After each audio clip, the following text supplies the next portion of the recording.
नमस्कार दोस्तों, स्वागत है आपका आज की खास वीडियो में। जिस तरह से आपको पता है कि हम बीएस नेगी की वन लाइनर बुक पढ़ रहे हैं और ये इम्पॉर्टेंट इसलिए है क्योंकि इससे पहले हमने जो है इसमें जिला सीरीज़ किया हुआ था, तो मैंने बोला था कि पहले हम इसमें जिला सीरीज़ कर लेते हैं। और देखो ये थर्ड एडिशन है इसका, तो कहीं ना कहीं लेटेस्ट है, तो इससे इंपॉर्टेंट भी हो जाता है। इसके अलावा एक बात ये भी है कि इसमें एमसीक्यूज़ भी हैं।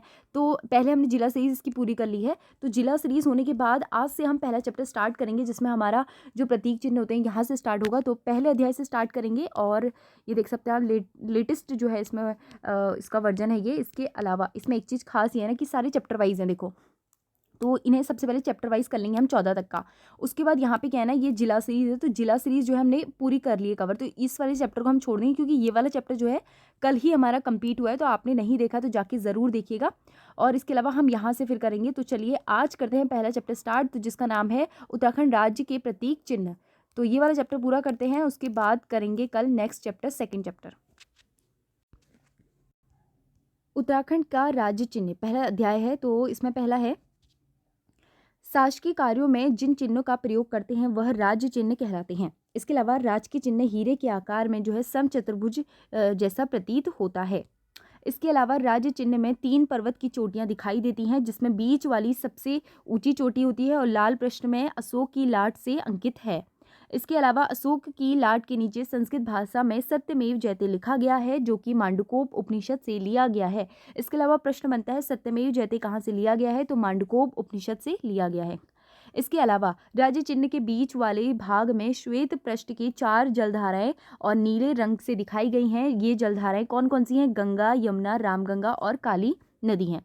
इसके अलावा पृष्ठ में लाल रंग के जो है शहीद राज्य आंदोलनकारियों के रक्त का प्रतीक है और श्वेत रंग पृष्ठभूमि, शांति प्रिय प्रवृत्ति और उत्तराखंड वासियों का प्रतीक है। इसके अलावा राज्य चिन्ह में सबसे नीचे नीले रंग की उत्तराखंड की राज्य जो है अंकित है।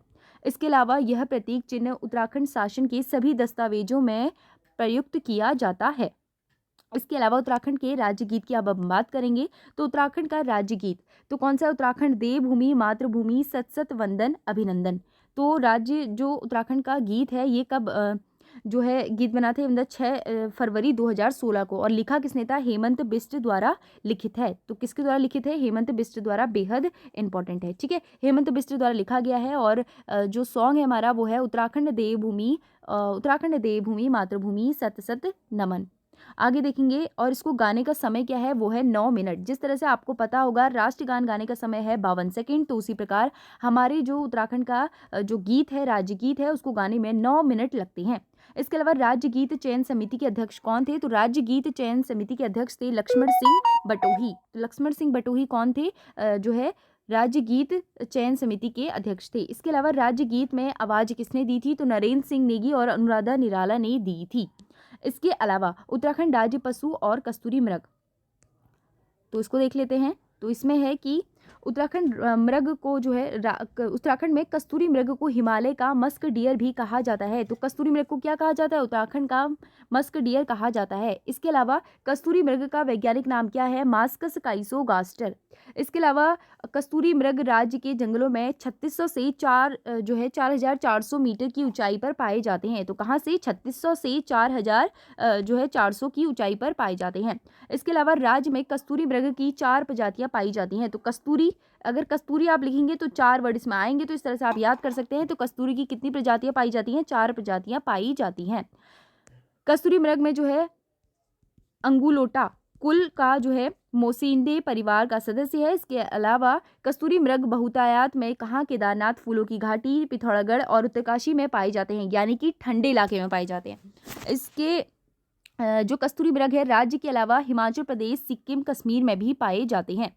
कस्तूरी मृग की विशेषता की बात की जाए तो कस्तूरी मृग का रंग भूरे रंग का होता है और काले पीले रंग के जो है इसमें धब्बे पाए जाते हैं। और कस्तूरी मृग के पैर में 4 खुर और जो है इसके बाहर नुकीले दांत होते हैं, इसके जो है बाहर को नुकीले दांत होते हैं। और मृग की ऊंचाई कितनी होती है? 20 इंच होती है। कस्तूरी मृग में सींग नहीं होते हैं और आत्मरक्षा के लिए जो है 2 जो नुकीले दांत होते हैं उनका उपयोग करता है। और कस्तूरी मृग के पीछे के पाँव में जो है पाँव की अपेक्षा लंबे होते हैं। तो कस्तूरी मृग के पीछे के पाँव आगे के पाँव की अपेक्षा क्या होते हैं? लंबे होते हैं। इसके अलावा इसमें है कस्तूरी मृग के बारे में। कस्तूरी मृग की विशेषता यह है कि वो अपना निवास स्थान नहीं छोड़ते हैं। तो देखो इस तरीके का कस्तूरी मृग है। और कस्तूरी मृग को जो है जुगाली करने वाला मृग भी कहा जाता है। तो जुगाली करने वाला मृग किसे कहा जाता है? कस्तूरी मृग को। कस्तूरी मृग की सूंघने की शक्ति जो है तीक्ष्ण होती है, यानी कि बहुत अधिक होती है। इसके अलावा कस्तूरी मृग की औसतन आयु लगभग कितनी होती है? 20 वर्ष होती है। और मादा कस्तूरी मृग को गर्भधारण कितना होता है? 6 माह तक होता है। और कस्तूरी मृग का मुख्य भोजन क्या होता है? केदार पाती होता है। कस्तूरी मृग जो कस्तूरी मृग होता है उसमें नर मृग से ही के गुदा से जो है क्या है जो है स्थित ग्रंथि से प्राप्त होता है, यानी कि नर जो होता है कस्तूरी उससे ही क्या होता है? कस्तूरी हमें प्राप्त होता है। अर्थात कस्तूरी केवल नर मृग से प्राप्त होती है। एक मृग से कस्तूरी 3-3 वर्ष के अंतराल में जो है 30 से 45 ग्राम तक प्राप्त की जा सकती है। और कस्तूरी जो 3 प्रकार की होती है, नेपाल की कस्तूरी कपिल कहा जाता है, कश्मीर की कस्तूरी को पिंगल कहा जाता है, और सिक्किम की कस्तूरी को कृष्ण कहा जाता है। तो अब समझ में आया क्या? नेपाल की को क्या कहा जाता है? कपिल कहा जाता है। कश्मीर की को क्या कहा जाता है? पिंगल कहा जाता है। इसके अलावा कश्मीर की अगर बात करेंगे तो उसे कृष्ण कहा जाता है। आगे है औषधि उपयोग में कस्तूरी का प्रयोग दमा, मेगी और हृदय संबंधी जो रोग होते हैं उसकी दवाई के लिए किया जाता है। और एक ये प्राकृतिक क्या है? रसायन है।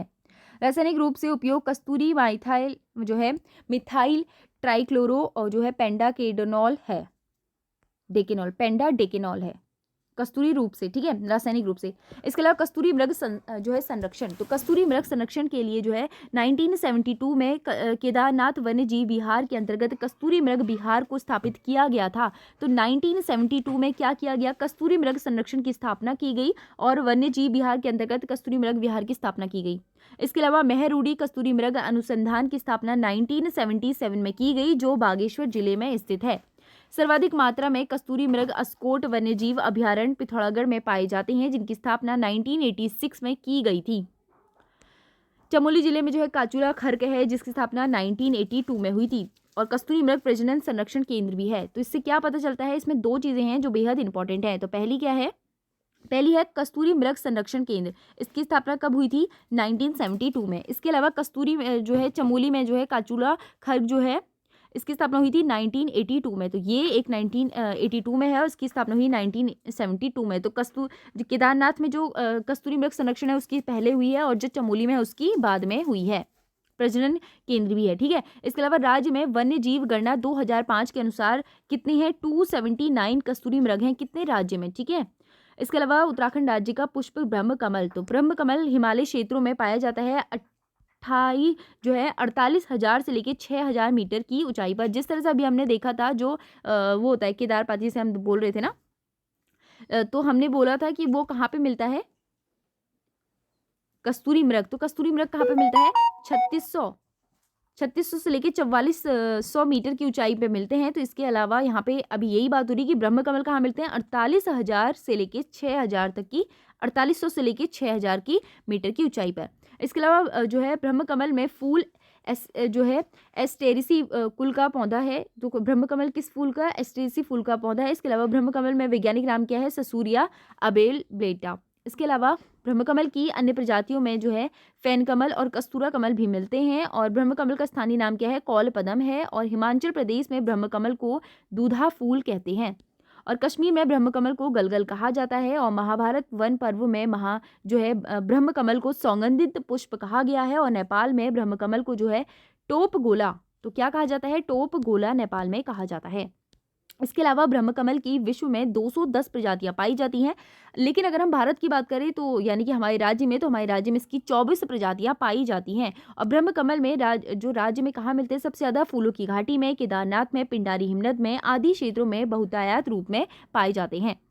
और अर्धरात्रि में ये पुष्प खिलता है, ठीक है। और शिव जो है केदारनाथ में पूजा के समय पे यही फूल चढ़ाए जाते हैं और प्रसाद के रूप में भी यही मिलते हैं। ब्रह्म कमल में माँ नंदा का प्रिय पुष्प है, यानी कि माँ नंदा का क्या है? ब्रह्म कमल प्रिय पुष्प है। और नंदाष्टमी में तोड़े जाने का महत्व है, तो नंदाष्टमी में भी इसे तोड़े जाने का अलग ही महत्व है। इसके अलावा ब्रह्म कमल में हिमालय पुष्पों का सम्राट भी कहा जाता है। तो हिमालय पुष्पों का सम्राट किसे कहा जाता है? ब्रह्म कमल को। ब्रह्म कमल बैंगनी रंग का होता है और इसके पुष्प के गुच्छे के रूप में खिलता है। ब्रह्म कमल के पौधे की ऊंचाई औसतन कितनी होती है? 70 से 80 सेंटीमीटर, यानी कि ये उगते हैं 4800 से 6,000 मीटर की ऊंचाई पर। इसके अलावा इसकी ऊंचाई कितनी होती है? 70 से 80 सेंटीमीटर।